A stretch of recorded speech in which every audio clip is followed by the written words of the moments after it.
Абайдың қара сөздері 25-ші сөзі. Балаларды оқытқан да жақсы, бірақ құлшылық қыларлық қана, түркі танырлық қана таза оқыса болады. Оның үшін бұл жер Дарул-Харап, мұнда әуелі мал табу керек, онан соң араб парсы керек. Қарны аш кісінің көңілінде ақыл, бойында ар, ғылымға құмарлық қайдан тұрсын? Ашап ішімге малдың тапшылығы да, ағайынның араздығына уә, әртүрлі пәлеге, ұрлық, зорлық, қулық, сұмдық секілді нәрселерге үйірлендіруге себеп болатұғын нәрсе.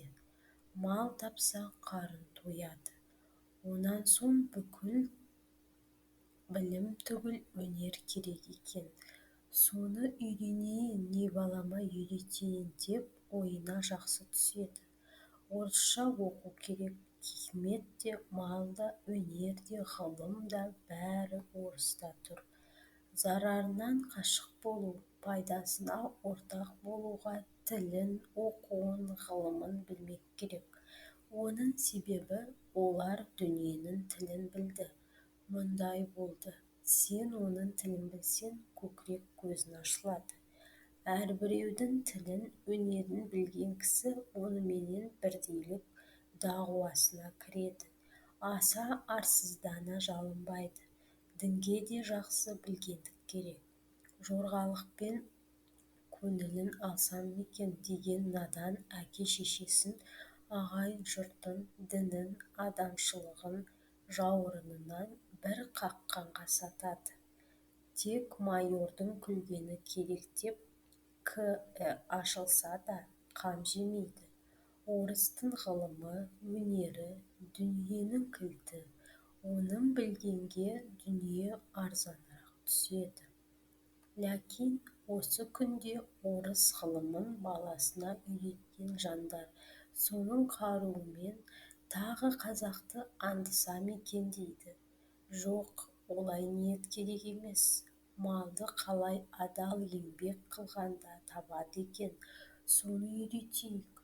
Мұны көріп және үйренушілер көбейсе, ұлықсыған орыстардың жұртқа бірдей законы болмаса, законсыз қорлығына көнбес едік. Қазаққа күзетші болайын деп, біз де ел болып, жұрт білгенді біліп, қатар халық қосылудың қамын жейік деп ниеттеніп үйрену керек. Қазір де орыстан оқыған балалардан артық жақсы кісі шыға алмай да тұр.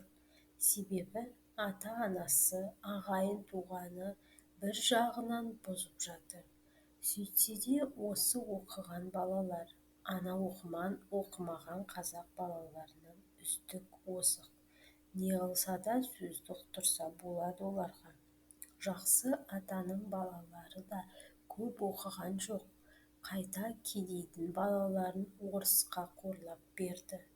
Олар осыдан артық қайда барсын? Және де кейбір қазақтар ағайынымен араздасқанда, сенің осы қорлығына көнгенше баламды солдатқа беріп, басыма шаш, аузыма мұрт қойып кетпесем бе деуші еді. Осындай жаман сөзді Құдайдан қорықпай, пендеден ұялмай айтқан қазақтардың баласы оқығанменен не бола қойсын? Сонда да өзге қазақ балаларынан артық үйренгені немене? Қай көп үйреніпті? Кірді, шықты, ілді, қайтты, түбегейлеп оқыған бала да жоқ. Әкесі ел ақшасымен оқығанға әрең оқытады. Өз малын не қылып шығарсын?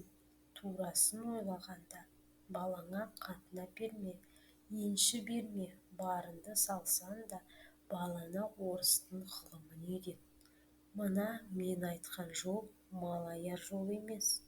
Құдайдан қорық, пендеден ұял, балам бала болсын десең оқыт, малаяма. Әйтпесе бір ит қазақ болып қалған соң, саған рахат көрсете ме, өзі рахат көре ме, я жұртқа рахат көрсете ме?